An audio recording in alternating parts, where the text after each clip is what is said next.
જિલ્લા પંચાયતની વર્તમાન બોર્ડની ટર્મ 17મી તારીખે પૂરી થઈ રહી છે. ટર્મ પૂરી થતાં પહેલાં જ જિલ્લા પંચાયતના તમામ સભ્યોનું એક સ્નેહ મિલનનું આયોજન કરવામાં આવ્યું છે. વડોદરા જિલ્લા પંચાયતની વર્તમાન બોર્ડની ટર્મ 17મી માર્ચે પૂરી થવાની હતી. ત્યારે આજે આ ટર્મ પૂરી થતાં પહેલાં સરદાર વલ્લભભાઈ પટેલ ભવન ખાતે જિલ્લા પંચાયત વડોદરા ખાતે સ્નેહ મિલન કાર્યક્રમનું આયોજન કરવામાં આવ્યું છે. વડોદરા જિલ્લા પંચાયતના પ્રમુખ ગાયત્રીબા મહિડા, જિલ્લા વિકાસ અધિકારી મમતા હિરપરા, જિલ્લા પંચાયત વડોદરાના વિપક્ષના નેતા મુબારક પટેલ સહિત જિલ્લા પંચાયત વડોદરાના ચૂંટાયેલા શાસક પક્ષના સભાસદો ઉપસ્થિત રહ્યા છે. સૌપ્રથમ સંકુલમાં આવેલા સરદાર વલ્લભભાઈ પટેલની પ્રતિમાને પુષ્પાંજલિ અર્પણ કરવામાં આવી છે. તે બાદ સભાગૃહમાં કાર્યક્રમની શરૂઆત કરવામાં આવી છે. આ તબક્કે વર્તમાન બોર્ડના તમામ સભ્યોનું શાલથી બહુમાન કરવામાં આવ્યું છે. 5 વર્ષ દરમિયાન વિકાસ કાર્યો, અનુભવ અંગે અધિકારીઓ અને સભાસદોએ પોતાની વાત હાજર સૌ લોકો સમક્ષ મૂકી હતી. અત્રે નોંધનીય છે કે સરકારના પરિપત્ર મુજબ સીટોની ફાળવણી અને આધિગત સીટોની ફાળવણીના કારણે વર્તમાન બોર્ડના અનેક ચૂંટાયેલા પ્રતિનિધિઓ તેમની સીટ છોડવી પડશે. કારણ એ છે કે તેઓ લડી નહીં શકે.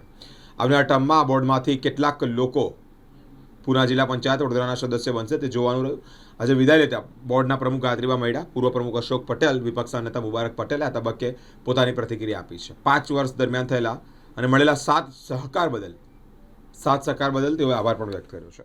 આજે વડોદરા જિલ્લા પંચાયતની સભ્યોની આવતી 18 તારીખે ટર્મ પૂર્ણ થાય છે, એટલે 17 તારીખે અમારો છેલ્લો દિવસ છે. એના ઉપલક્ષે આજે સન્માન કાર્યક્રમ રાખવામાં આવ્યો છે, જેમાં મારી સાથે અમારા પ્રમુખશ્રી પૂર્વ તેમજ કારોબારી ચેરમેનશ્રી, ઉપપ્રમુખશ્રી તેમજ જિલ્લા પંચાયતના તમામ સદસ્યશ્રીઓ, વિરોધ પક્ષના સદસ્યશ્રીઓ, જિલ્લા વિકાસ અધિકારીશ્રી તેમજ અધિકારીગણ ઉપસ્થિત છે. આજે 5 વર્ષ પૂર્ણ કરવા એ ખૂબ અમારા માટે તો ગર્વની વાત છે, જેમાં હું પહેલાં 2.5 વર્ષ સભ્ય તરીકે રહી અને 2.5 વર્ષ મારા પ્રમુખ તરીકેના કાર્યકાળ દરમિયાન અનેક વિવિધ વિકાસના કામો કર્યા છે, જેમાં આંગણવાડી હોય, ગ્રામ પંચાયત હોય, આરોગ્યને લગતી સુવિધાઓ હોય, તેમાં મને મારા સાથી કર્મચારીગણ તેમજ અધિકારીગણ અને ચૂંટાયેલા સદસ્યોએ પૂરેપૂરો સપોર્ટ આપ્યો છે.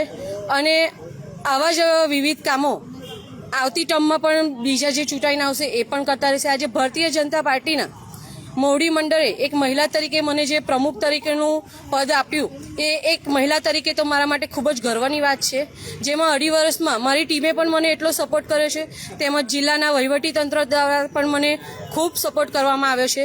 તે બદલ હું સર્વની અને સૌથી વધારે સપોર્ટ આપ મીડિયાગણનો પણ હું આભાર માનું છું કે આટલા 5 વર્ષમાં સદસ્ય તરીકે અને પ્રમુખ તરીકે જે મારી જવાબદારી હતી એ મેં ખૂબ જ સારી રીતે નિભાવી છે. તેમાં મારા વિરોધ પક્ષના નેતા હોય કે તેમના સાથી મિત્રો હોય, તેમને પણ મને ખૂબ સપોર્ટ કરે છે. તે બદલ હું એમનો પણ ખૂબ ખૂબ આભાર માનું છું અને આવા સારા કામો મારા સાથે કરાવતા રહે તેવી અભ્યર્થના સાથે વિરમું છું. ભારત માતા કી જય. અસ્તુ. આજરોજ જિલ્લા પંચાયત દ્વારા જે જિલ્લા પંચાયતની સામાન્ય સભા છે, જિલ્લા પંચાયતની જે બોડી છે, એમનો વિદાય સમારંભ તેમજ અધિકારીશ્રીઓનો સન્માન સમારોહનું આયોજન કરવામાં આવ્યું હતું, જેમાં જિલ્લા પંચાયત દ્વારા છેલ્લા 5 વર્ષમાં જે વિવિધ કામો કરવામાં આવ્યા, 200થી વધારે જેટલી ગ્રામ પંચાયતોનું આયોજન કરવામાં આવ્યું, 170થી વધારે આંગણવાડીઓના બાંધકામ છે, મહિલાઓ, સગર્ભા મહિલાઓ તેમજ આરોગ્ય ICDS વિભાગ અંતર્ગત જે કામો કરવામાં આવ્યા તે તમામ કામો બાબતની જે માહિતી છે એનું આદાન પ્રદાન કરવામાં આવ્યું. વિવિધ સ્ટાફ દ્વારા, અધિકારીશ્રી, કર્મચારીશ્રી દ્વારા તેમના અનુભવો શેર કરવામાં આવ્યા. જિલ્લા પંચાયતના વિવિધ સદસ્યો દ્વારા, ચેરમેનશ્રીઓ દ્વારા તેમના અનુભવ શેર કરવામાં આવ્યા અને આગળ વધારે કઈ રીતે સારું કરી શકાય તે બાબતે માર્ગદર્શન આપવામાં આવ્યું. તેમજ સદર જિલ્લા પંચાયત દ્વારા 5 વર્ષમાં જે કામો કર્યા છે એને વધારેમાં વધારે આગળ ધપાવીએ તેવું માર્ગદર્શન આપવામાં આવ્યું. તેમજ જિલ્લા પંચાયતના પૂર્વ પ્રમુખશ્રી તેમજ હાલના પ્રમુખશ્રી દ્વારા તમામ સદસ્યશ્રીઓ, શાખા અધિકારીશ્રીઓ તેમજ અન્ય તમામ જે કર્મચારીગણ છે તે તમામનો આભાર વ્યક્ત કરવામાં આવ્યો અને તમામને એમના ભવિષ્યના કામગીરી માટે શુભેચ્છાઓ તેમજ માર્ગદર્શન આપવામાં આવ્યું. Thank you. આમ તો જિલ્લા પંચાયતની જ્યારે ચૂંટણી થયા પછી નવી ટર્મની અંદર તમામ લોકો ચૂંટાયા હતા. એમાં વડોદરા જિલ્લાની પ્રજા અને ગુજરાતની પ્રજાએ સારો એવો આવકાર ભારતીય જનતા પાર્ટી પર વિશ્વાસ મૂકી અને પૂર્ણ બહુમતી માટે સહિત બધા લોકોને ચૂંટીને તમામ જિલ્લાઓમાં બેઠકો આપી. એ પછી શરૂઆત જ્યારે અમે કરી ત્યારે કોરોનાની શરૂઆતમાં કોરોના લોકોની વચ્ચે રહી, લોકોની સેવા કરી, એવી રીતે આરોગ્ય, શિક્ષણ, પ્રાથમિક અને બાંધકામ ક્ષેત્ર પણ સારી એવી કામગીરી કરી અને તમામ સદસ્યોના સહાયથી અને એમની સૂચનથી 5 વર્ષ સારો એવો વહીવટ અમે કર્યો છે. નિર્વિવાદ આ જિલ્લા પંચાયત જોઈશું તો નિર્વિવાદ 5 વર્ષની અંદર કોઈ એવો પ્રસંગ નહીં બન્યો કે જે ભારતીય જનતા પાર્ટીને કે કોઈ સદસ્યને નીચું જોવું પડે. એને એ માટે તમામ સદસ્ય, તમામ અધિકારી, તમારા સૌ પ્રેસ રિપોર્ટરોનો ખૂબ ખૂબ આભાર માનું છું. કોઈ પણ નાનું મોટું કામ હોય તો તરત એ સારી રીતે પૂરું પાડવા માટે તમામ લોકો અગ્રેસર રહી કામ કર્યું છે. બીજી જે વાત કરીએ કે કોરોના પછી પણ જોઈએ તો આઝાદીનો અમૃત મહોત્સવ આપણા માનનીય વડાપ્રધાન નરેન્દ્રભાઈ મોદી અને ગુજરાતમાં આપણા ભૂપેન્દ્રભાઈ પટેલે જે બીડું ઝડપ્યું, આઝાદીનો અમૃત મહોત્સવ ઉજવ્યો અને આપણા 2047ની અંદર દેશને જે સુવર્ણ કાળમાં લઈ જવા માટેનો અથાગ પ્રયત્ન કરવાની શરૂઆત અમારા લોકોથી થઈ તો અમારા લોકોથી થઈ છે. તો ભગવાનનું અને ભારતીય જનતા પાર્ટીનો તમામ લોકોનો ખૂબ ખૂબ આભાર માનું. લોકશાહીના 5 મંદિરોમાંનું ત્રીજું મંદિર એટલે જિલ્લા પંચાયત. અમારી સરકાર જ્યારથી ગુજરાતમાં માનનીય મોદી સાહેબે ધુરા સંભાળી હતી ને અત્યારે દેશના શાસન અને લોકોનો વિકાસ માટે પ્રયત્નશીલ છીએ, ત્યારે બહુ જ ગર્વાન્વિત અને હર્ષાન્વિત રહ્યા કે અમે પાર્ટીએ અમારામાં ભરોસો મૂક્યો, વિશ્વાસ મૂક્યો અને લોકોના ઉત્થાન માટે, ઉપયોગ માટે તેમજ ભવ્ય ભારત, દિવ્ય ભારત બનાવવા માટે જિલ્લા પંચાયતની ખૂટતી કડીમાં અમે જે કંઈક સારો પ્રયત્ન કર્યો એ ખરેખર બહુ જ વિસ્મરણીય રહેશે.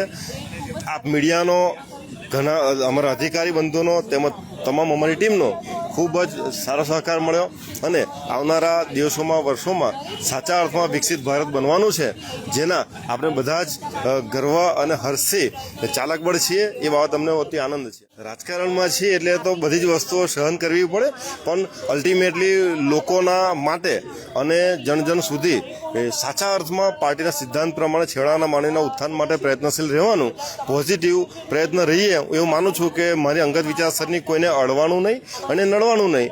એટલે આપની સાથે પાર્ટી બી અમારી સાથે આશીર્વાદ મૂકેલા છે અને ઉપરવાળો ભગવાન બી અમારી સાથે છે. એટલે એ તો ચાલ્યા કરે, એ એક રાજકારણનો ભાગ છે એવું સમજી અને આપ બધાનો સાથ સહકાર રહ્યો છે અને રહેતો રહેશે. કેન્દ્ર સરકાર અને રાજ્ય સરકારની યોજનાઓ હું કહીશ કે આનંદ અને ગૌરવની લાગણી સાથે જણાવું છું કે તમામ યોજનાઓ તમામ વિભાગ દ્વારા છેવાડા માણસ સુધી પહોંચાડી છે. હું શિક્ષણની ખાસ વાત કરું તો છેલ્લા 5 વર્ષની અંદર અમારા કેન્દ્ર સરકાર અને રાજ્ય સરકારની યોજનાઓમાંથી 298 જેટલું પ્રાથમિક શાળાઓના મંજૂર કરવામાં આવી, બાંધકામ કરવામાં આવીને 1500 ઓરડાઓ બાંધકામ કરવામાં આવ્યું. આવું તમામ વિભાગમાં વિકાસના કામો થયા છે, છેવાડા માણસ સુધીને કામ કર્યા છે. આવતા દિવસોમાં અમારી જે કામગીરી છે જોઈને ફરીથી એકવાર ભારતીય જનતા પાર્ટી જિલ્લા પંચાયતમાં અને તાલુકા પંચાયત બેસશે. પ્રજાના કાર્યો કરવા માટે આવ્યા છે અને સત્તાધારી પક્ષ તરીકે ધાર્યું કામ કરવાનો પ્રયત્ન કરે. વિરોધ પક્ષ મજબૂત હોય તો ક્યાંક ને ક્યાંક આપણી કંઈક ક્ષતિઓ થતી હોય તો આપણને રોકે. એ લોકશાહીનો ભાગ છે, એમાં આવું બધું તો ચાલ્યા જ કરતું હોય, પણ એ વસ્તુ ક્ષણિક હોય. આપણે થોડો ટાઈમ પૂરતું હોય. કોઈની સાથે કાયમ માટે કોઈ દ્વેષ રાખવાનો હોતો નથી. એ એમનો ફરજ બજાવે, અમે અમારું કામ કરીએ. સરવાળે તો આપણે પ્રજાની સેવા જ કરવા આવ્યા છે અને કરતા રહીશું. ખાસ તો હંમેશા સરદાર સાહેબની જન્મતિથિ હોય, પુણ્યતિથિ હોય તો અમારા વિરોધ પક્ષના સભ્યોએ યાદ અપાવવી પડે સત્તા પક્ષને કે ભાઈ સરદાર સાહેબની આજે પુણ્યતિથિ છે. ત્યાર પછી એમને યાદ આવે કે ખરેખર અમારે આજે અમે ભૂલી ગયા. એટલે અમે હંમેશા સરદાર સાહેબને આવકાર આપ્યો છે. કારણ કે સરદાર વલ્લભભાઈ પટેલ જે છે લોખંડી પુરુષ, આપણા ગુજરાતના પનોતા પુત્ર, કરમસદના વતની અને નાયબ વડાપ્રધાન પ્રથમ આપણા, તો એમનું આ જે સ્ટેચ્યુ આપણે છે અને સરદાર વલ્લભભાઈ પટેલના બિલ્ડિંગથી આ ઓળખાય છે. તો હંમેશા અમે વિરોધ પક્ષના સભ્યોએ યાદ રાખ્યું છે અને જે સ્થાનિક જે પ્રશ્નો જે છે, શિક્ષણના હોય, આરોગ્યના હોય, રોડ રસ્તાના હોય, એ હંમેશા વિરોધ પક્ષના સભ્યોએ ખૂબ મોટી ઉગ્ર રજૂઆત કરતા તે કામો કરવામાં એમને કરવા પડ્યા છે. ખાસ તો પુરવણીનું જે કૌભાંડ હતું શિક્ષણનું, એ પુરવણીનું જે કૌભાંડ હતું એ ખૂબ મોટો ખર્ચ થતો હતો. પણ અર્જુનસિંહભાઈએ બધી માહિતી માગતા એ જે ખર્ચ થયો છે 50% ઉપર આવી ગયો છે. અને આમ જિલ્લાનો સર્વાંગી વિકાસ થાય એના માટે વિરોધ પક્ષના જે સભ્યો છે એ તમામ સભ્યોએ ખૂબ સારો એવો પ્રતિસાદ આપ્યો છે અને પ્રતિસાદ મળતા મને ખૂબ પ્રેસના ભાઈ ભાઈઓએ પણ મને ખૂબ સાથ સહકાર આપ્યો છે. એ જો પ્રિન્ટ મીડિયા હોય કે ઇલેક્ટ્રિક મીડિયા હોય, તમામે સાથ સહકાર આપી અને જિલ્લાનો સર્વાંગી વિકાસ થાય એમાં અમે હંમેશા તત્પર રહ્યા છે. અને આગામી સમયમાં જ્યારે સ્થાનિક સ્વરાજ્યની ચૂંટણીઓ આવશે ત્યારે તમે જુઓ છો કે ગેસના બોટલા પણ મળતા નથી. અને આમ જે ભાજપ સરકાર જે છે હંમેશા નિષ્ફળ રહી છે. તો સ્થાનિક સ્વરાજ્યની ચૂંટણીઓ જે કોર્પોરેશનની આવશે, તાલુકા પંચાયત, જિલ્લા પંચાયતની, મહાનગરપાલિકામાં, એમાં કોંગ્રેસ સત્તા ઉપર આવશે એવી અમને પૂરેપૂરી ખાતરી છે. જી, હવે 5 વર્ષમાં પ્રજાના પ્રશ્નો એ શિક્ષણ કે આરોગ્ય અને સતત ઉજાગર કર્યા છે. અને શિક્ષણમાં પુરવણીનું જે કૌભાંડ હતું એને ઉજાગર કરી પ્રજાના પૈસાનો પણ બચત કરી છે. એટલે સાચો અને સબળ વિપક્ષ તરીકે અમે અમારી ભૂમિકા નિભાવવામાં સક્ષમ રહ્યા છે. અને એમાંય આપ મીડિયા અને સર્વેજનોના એ બાબતે અમે આભારી પણ છે.